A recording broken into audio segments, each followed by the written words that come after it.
नमस्कार बच्चों। आज हम सीखने वाले हैं 8वीं कक्षा की छठी कविता ज़रा प्यार से बोलना सीख लीजिए, जिसके कवि है रमेश दत्त शर्मा जी। इनका परिचय देखते हैं। इनका जन्म हुआ है 1939 जलेसरा एटा उत्तर प्रदेश में और मृत्यु हुई है 2012 में। शर्मा जी 50 वर्षों से पत्र पत्रिकाओं, रेडियो और टीवी के माध्यम से वैज्ञानिक दृष्टिकोण का प्रचार प्रसार करते रहे। वैज्ञानिक दृष्टिकोण, क्योंकि अंधश्रद्धाएं समाज में बहुत है, इसलिए वैज्ञानिक दृष्टिकोण होना चाहिए, जिसका प्रचार और प्रसार इन्होंने पत्र पत्रिका, रेडियो, दूरदर्शन, टीवी सब माध्यम से इन्होंने किया है। आपको विज्ञान लेखन में दर्जन से अधिक पुरस्कार मिल चुके हैं और उन्हें विज्ञान के लेखन में बहुत सारे पुरस्कार भी मिल चुके हैं। आप कक्षा 7वीं 8वीं में स्थानीय मुशायरों में चाचा जलेसरी के नाम से शिरकत करने लगे। यहाँ स्थानीय यानी जहाँ एटा उत्तर प्रदेश में जो कवि सम्मेलन हुआ करते थे, जिसे मुशायरा कहते हैं हिंदी में, या गज़ल जहाँ पेश होती है, तो वहाँ चाचा जलेसरी के नाम से ये पहचाने जा रहे थे, शिरकत करने लगे, यानी पहचान उनकी होने लगी थी। पद्य संबंधी यानी इस पद्य में क्या है, इस कविता में क्या है, तो प्रस्तुत गजल के शेरों में शर्मा जी ने प्रेम से बोलना सीखना, सही समय पर बोलना, बोलने से पहले विचार करना, आत्मनियंत्रण रखना, मधुरभाषी होना आदि गुणों को अपनाने के लिए प्रेरित किया है। आपका मानना है कि हमेशा होठ सीकर बैठना उचित नहीं, आवश्यकतानुसार आक्रोश प्रकट करना भी जरूरी है। कवि ने हमारे बोलने के अलग अलग तरीकों को इस गज़ल में से हमारे सामने रखा है, और सबसे पहले वो कहते हैं कि हमें प्रेम से बोलना सीखना है। तो आइए देखते हैं कविता। सबसे पहला शेर है, वाणी में शहद घोलना सीख लीजिए, ज़रा प्यार से बोलना सीख लीजिए। हमारी वाणी में हमें शहद घोलना है, हमें बहुत प्रेम से बोलना है। शहद कैसा होता है? बहुत मीठा होता है। और हमें भी अपनी वाणी बहुत मीठी रखनी है, क्योंकि वाणी से ही दूसरों के साथ हम संबंध जोड़ते हैं। और अगर दूसरों के साथ हम मीठे नहीं बोले, मधुरता से नहीं बोले, तो क्या हमारे दूसरों के साथ अच्छे संबंध हो सकते हैं? नहीं हो सकते। इसलिए हमें दूसरों के साथ बात करते हुए बहुत प्यार से बोलना है। और इसीलिए कवि कहते हैं कि बहुत मीठे बोलो, मधुरता से बोलो और दूसरों के साथ बहुत प्यार से बोलो। आगे ये कहते हैं, चुप रहने के यारों बड़े फ़ायदे हैं, जुबान पर वक्त खोलना सीख लीजिए। हमें बोलना है, मीठा बोलना है, लेकिन हमेशा बोलना है क्या? नहीं, हमें वक्त पर बोलना है, हमेशा बोलते नहीं रहना है। उससे हमारे बोलने का महत्व कम हो जाता है। लेकिन अगर हम सही जगह पर सही बात बोले तो हमारा वक्त भी बचता है और हमारी बात का महत्व भी रहता है। इसलिए हमारी जुबा जो है, जुबा यानी वाणी, बोलना, हमारा बोलना जो है हमें वक्त पर चाहिए। हमें जुबा अपनी वक्त पर खोलना चाहिए, सही समय पर हमें बोलना चाहिए। कुछ कहने से पहले ज़रा सोचिए, ख्यालों को खुद तोलना सीख लीजिए। बच्चों, बहुत बार ऐसा होता है कि हम बोल जाते हैं और बाद में हमें लगता है कि अरे, हमें ये बात तो नहीं बोलनी चाहिए थी। बाद में हमें पछतावा होता है। इसलिए ख्याल यानी हमारे विचार कि पहले हमें सोचना है, बाद में हमें बोलना है। खुद को तौलना यानी अपने विचारों को पहले अच्छी तरह से हमें समझ लेना चाहिए और सोच समझकर हमें नाप तोल कर बोलना चाहिए, ताकि दूसरों का दिल ना दुखे। अगर हम बिना सोच विचार के कुछ बोलते हैं तो हो सकता है दूसरों का दिल दुख सकता है। लेकिन अगर हम सोच समझकर बात करेंगे, दूसरों के सामने अच्छी बात करेंगे, मीठे बोलेंगे, तो दूसरों का दिल नहीं दुखेगा। इसलिए हमें बहुत सोच विचार कर अपने ख्यालों को, अपने विचारों को समझ कर बोलना चाहिए।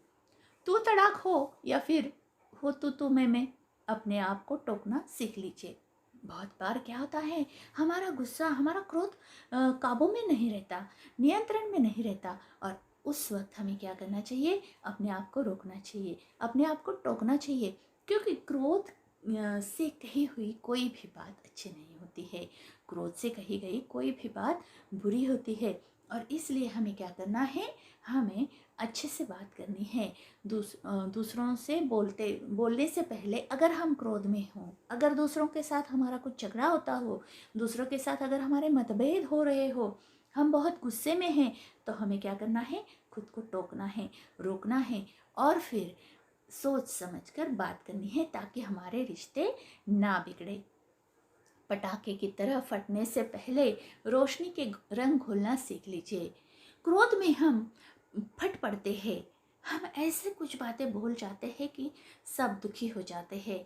इसलिए जिस तरह से धीरे से रोशनी हो जाती है और सब तरफ प्रकाश फैलाती है, उस रोशनी की तरह हमें भी अपने विचारों से दूसरों को आनंद देना है, प्रकाश फैलाना है। ना की तरह क्रोध से पटाखे की तरह हम फूट पड़े और दूसरे नाराज़ हो जाए, इस तरह से हमें नहीं करना है। और इसलिए हमारे क्रोध पटाखे की तरह फटना यानी क्रोध से बात करना, हमारे क्रोध से बात करने के बजाय हम शांति से दूसरों के साथ जो रोशनी के रंग घोलना यानी प्रकाश हम फैलाए, आनंद हम फैलाए।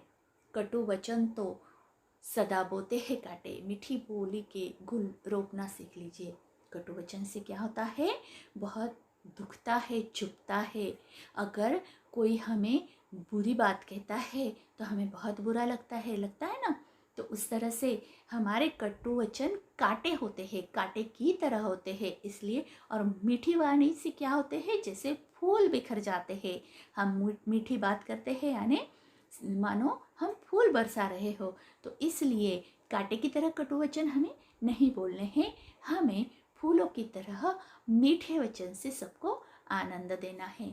बात बेबात कोई चुभने लगे तो बदल कर उसे मोड़ना सीख लीजिए।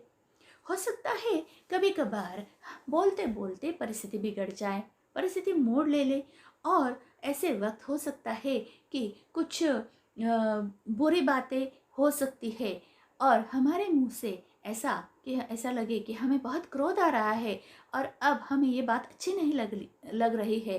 तो ऐसे वक्त पे हमें क्या करना है, उन बातों को बदलना है, उन्हें मोड़ना चाहिए। हमारी बातों को, हमारे गुस्से को, हमारे क्रोध को हमें शांति में बदलना आना चाहिए। फिर अगर अचानक से कोई बात हमें चुभ रही है और हम अचानक से उस पर प्रतिक्रिया व्यक्त करने लगे और उस प्रतिक्रिया से सामने वाला जो है दुखी होने लगा है, तो हमें उस बात को मोड़ना आना चाहिए, उस बात को शांति में बदलना आना चाहिए। अपने मन को, अपने क्रोध को, अपने बोली को, हमें अपनी वाणी को मोड़ देना आना चाहिए। ये किसने कहा, होठ सीख कर बैठो, ज़रूरत पे मुंह खोलना सीख लीजिए। ये कोई नहीं कहता, ये बिल्कुल भी नहीं कह रहे हैं कि हमें चुप बैठना है, मीठा बोलना है, वक्त पे बोलना है, क्रोध से नहीं बोलना है। इसका मतलब ये नहीं है कि हमें अन्याय या अत्याचार सहन करना है, हमें अन्याय का जवाब देना है, हमें होठ सीना नहीं है। अगर हमारी ज़रूरत है कि हमें उस बात पर कुछ बोलना है तो हमें वो बोलना ही चाहिए। अगर कोई तुम पर अन्याय कर रहा है, कोई तुम पर बुरी बात कह रहा है, कोई बरसा रहा है, कुछ बातें बिना वजह कह रहा है, तो उन बातों को तो हमें जवाब देते आना चाहिए। वहाँ हमें होठ सीकर नहीं बैठना है, हमें वहाँ बोलना है। होठ सीकर बैठना यानी चुप बैठना और मुंह खोलना यानी बोलना। तो वहाँ हमें, जहाँ अन्याय अत्याचार हो वहाँ हमें चुप नहीं बैठना है, वहाँ हमें बोलना है, बात करनी है। तो बच्चों, इस तरह से इस कविता का बहुत ही खूबसूरत अर्थ है, इस गज़ल का बहुत खूबसूरत अर्थ है। ये अर्थ आपको अपनी कॉपी में लिखना है और ये लिखने के बाद जो है आप लोगों को इसका स्वाध्याय करना है। यहाँ इस कविता में कल्पना पल्लवन दिया है और उस कल्पना पल्लवन पर आपको लिखना है। इस कल्पना पल्लवन पर आपको 8 या 10 पंक्तियाँ लिखनी है। और क्या है कल्पना पल्लवन? वाणी की मधुरता सामने वाले का मन जीत लेती है। इस तथ्य पर अपने विचार लिखिए। ये कल्पना पल्लवन हमें लिखना है। अब पहले ये देखते हैं कि कल्पना पल्लवन क्या होता है। कल्पना पल्लवन यानी अपने विचार सामने रखना, अपने ख्याल, अपने विचारों से, दूसरों के नहीं। हम उस बारे में क्या कल्पना करते हैं। तो वाणी की मधुरता के बारे में क्या कल्पना है? मेरे हिसाब से वाणी ये सबसे सशक्त माध्यम है दूसरों के साथ संवाद साधने का। वाणी एक हमें बहुत बड़ी देन दी है परमेश्वर ने, जिसके साथ जो है हम समाज में एक दूसरे के साथ संवाद साधते हैं, एक दूसरे की भाषा समझते हैं, एक दूसरे के करीब आते हैं। अगर मीठी वाणी हो, मधुर वचन हो, तो हम एक दूसरे के साथ बहुत करीब रिश्ते बना सकते हैं, हम बहुत सारे दोस्त बना सकते हैं। अगर हमारी वाणी में मिठास हो तो हमारे काम आसानी से हो सकते हैं। अगर हम कोई व्यवसाय करते हो तो उस व्यवसाय में भी हमारी प्रगति हो सकती है, विकास हो सकता है। अगर हमारी वाणी मीठी हो, हमारे वचन मधुर हो, तो हम अपनी प्रगति आसानी से साध्य कर सकते हैं। और इसलिए क्योंकि कटु बोलने वाला जो होता है वो सबको चुभता है, उसके करीब कोई नहीं जाता, उसके सबके साथ रिश्ते बिगड़ते हैं। कटु बोलने से झगड़े होते हैं, कटु बोलने से हम एक दूसरे से टूटते हैं, एक दूसरे से दूर जाते हैं, रिश्ते बिखर जाते हैं। इसलिए अगर हमें एक दूसरे के साथ रहना है, अगर हमें एक दूसरे के साथ आगे बढ़ना है, अगर हमें अपने आप की प्रगति साध्य करनी है, तो हमें क्या करना चाहिए? हमें बहुत मीठी बातें बोलनी चाहिए, तभी जाकर हम अपनी प्रगति साध्य कर सकते हैं। इसलिए बच्चों, कल्पना पल्लवन में आपको 2 परिच्छेद करने हैं और 5-5 पंक्तियाँ दोनों में लिखना है कि किस तरह से वाणी हमारे लिए सबसे बड़ी देन है, और उस वाणी से, मधुर बोलने से, मीठा बोलने से हम किस तरह से दूसरों के साथ अच्छे रिश्ते बना सकते हैं, और कटु बोलने वाला किस तरह से समाज के भीतर अच्छी तरह से प्रगति नहीं कर सकता है, कैसे दूसरों से कटता है, ये बातें हमें लिखनी हैं। तो बच्चों, आप लोग इस वीडियो को लाइक और सब्सक्राइब करना ना भूलें और शेयर ज़रूर करना है। तो ठीक है, अब भेंट होगी हमारी अगले वीडियो में।